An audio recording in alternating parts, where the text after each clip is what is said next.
We're at the AI for Good Summit in Geneva, and we have with us today Arpad from Beamlink. Before I introduce him, he actually is a shout-out given on a previous episode, which we just recorded. So these are the spontaneous things that happen at this event.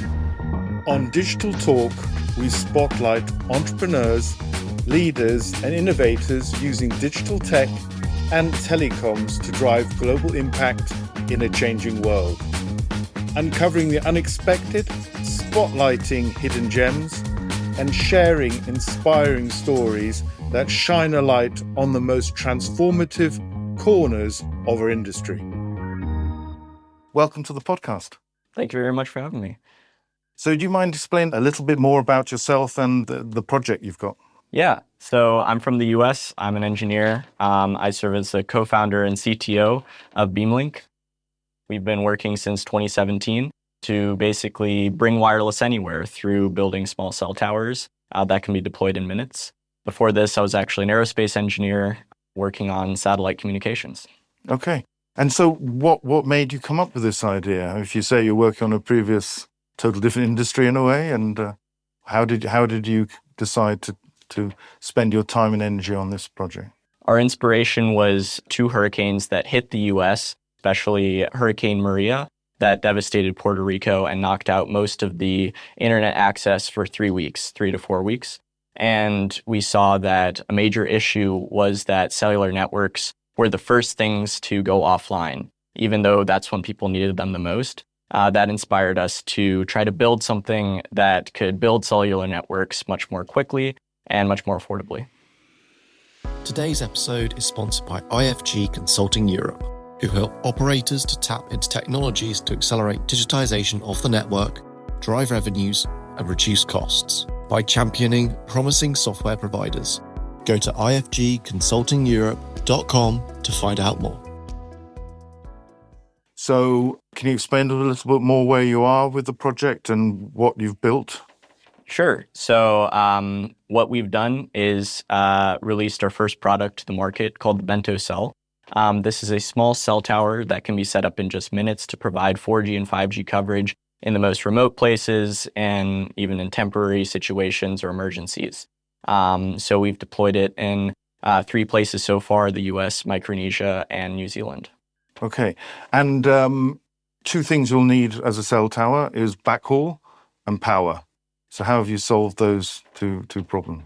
Exactly. So the backhaul, which is like the internet access for any cell tower, we can make use of any source of internet for each device. So actually in Micronesia, we've deployed them with Starlink receiver. We've deployed them with fiber optic cables running to each device. But it's very flexible. It can make use of any source of internet. And it's also very low power. So even in areas where there's not necessarily an electricity grid, we can make use of a solar panel and battery pack to power each device because it's so low power. It uses less power than a light bulb, to give you an idea.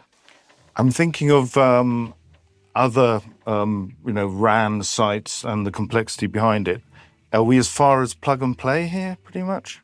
It is exactly plug and play. So one of the biggest issues we saw with existing cell tower technology is how complicated it is to set up. You need very specialized engineers coming in. Those aren't always available to come to rural areas or if there's an emergency. And so what we've done is essentially automated the entire setup process and automated away a lot of the maintenance so that it is as easy as setting up essentially something like a home Wi-Fi router. And you mentioned emergencies as your sort of starting point, but where do you see the product being taken in the future? Yeah, so initially we started in the niche of disaster relief and emergency communications, and have actually expanded the company to cover a lot more different areas. So our mission is to help connect, the 3.5 billion people around the world that want access to higher speed internet access. So that's a huge, mission, but I think we're very much focusing on especially rural and underserved areas where we kind of see a need for cellular equipment that's a lot easier to set up, that's a lot more affordable and a lot more sustainable. So do you have, given that this podcast is aimed at the telecom community, any particular operators that you want to meet and talk to?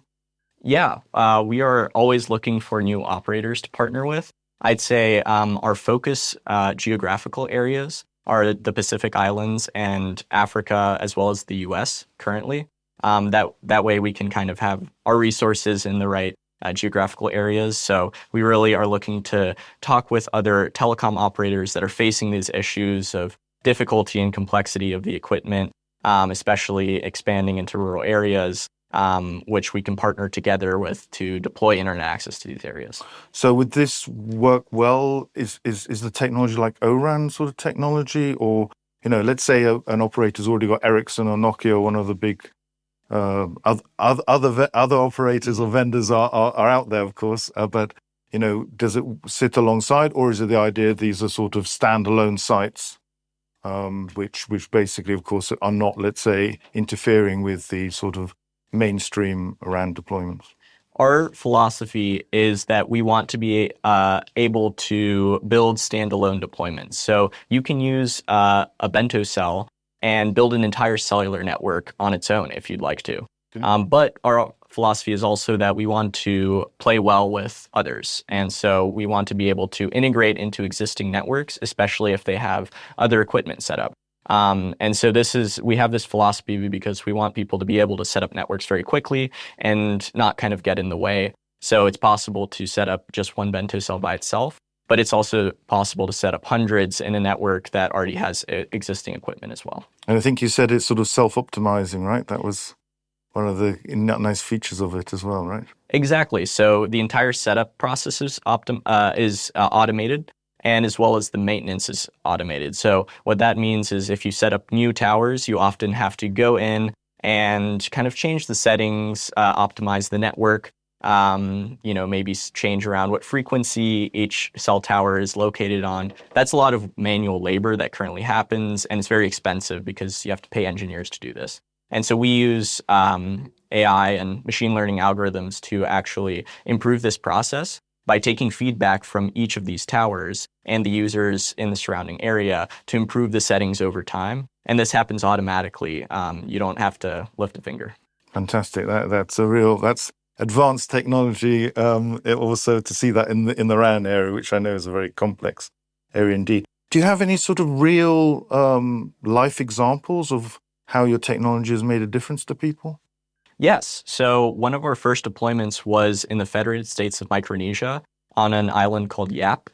And on that island, there isn't very good cell service currently. And it's controlled by one company that's kind of like a monopoly. And so the locals there have actually started a new startup that is providing fiber internet.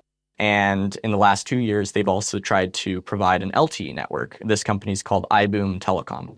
And it's all local Yappies that are running the company. And in the last 2 years, they've had a lot of difficulty integrating the different equipment, buying radios, antennas, all of these things. And then last December, we actually flew out there and set up some of our Bentocells in a remote area that they couldn't reach before, and have a network online right there with people on it today. Fantastic. That's a great story indeed. And we're obviously here at the AI for Good Summit. What brought you here? Is it your first time, and how are you finding it? So we recently became ITU members, and in kind of like the industry area. And so we wanted to come to see if we could expand the number of global partnerships, but also learn about the different initiatives and things happening around the world. It's amazing to see people from almost every continent here and talk to them about the projects they're working on, and also help us focus our efforts on where the most help is needed. That's great. And one of the things at the event is that they've mentioned the current generation who have been born into a world of AI. So do you have any advice for young innovators, how they can use AI for good? I think AI is an incredibly powerful tool, just saying that generally. And so the most important thing we can do is educate people early on how to use AI, but also how AI works in general, how to do things like spot deepfakes, but also, how to use it correctly in school, in the classroom. I think that's the most important thing. How long have you been using AI yourself? I've been using it since, well before in university when we were writing kind of machine learning models to do analysis. I'm an aerospace engineer, so we used it kind of in that aspect. But we've been a very big adopter of generative AI tools, especially in the workplace, for doing things like helping write grant applications and software. Great. And moving on to a topic of, you don't know company lives in its own world, if you like. It's just isolated. So there must be sort of other companies that you maybe admire doing good as well. Have you got any companies in mind that you... In our industry in particular, two companies, Tirana and Ubiquity, I want to give a shout out to because they do an amazing job helping connect rural communities, especially in the United States. And I would say I really hope they expand their efforts in other countries as well. Well, Arpad, we've come to the end of the interview. It's been great to have you on the podcast. You're now part of the Digital community. Thank you for those great shout outs. Maybe those are companies we can also have on the podcast. And great to meet you. Yeah, great to meet you as well. And thank you very much for having me. If you've enjoyed today's episode, don't forget to rate us and subscribe. And feel free to follow us on LinkedIn. And if you have comments or ideas for future episodes, please send us an email. Thanks for being part of the Digital Talk community and for listening. Stay tuned.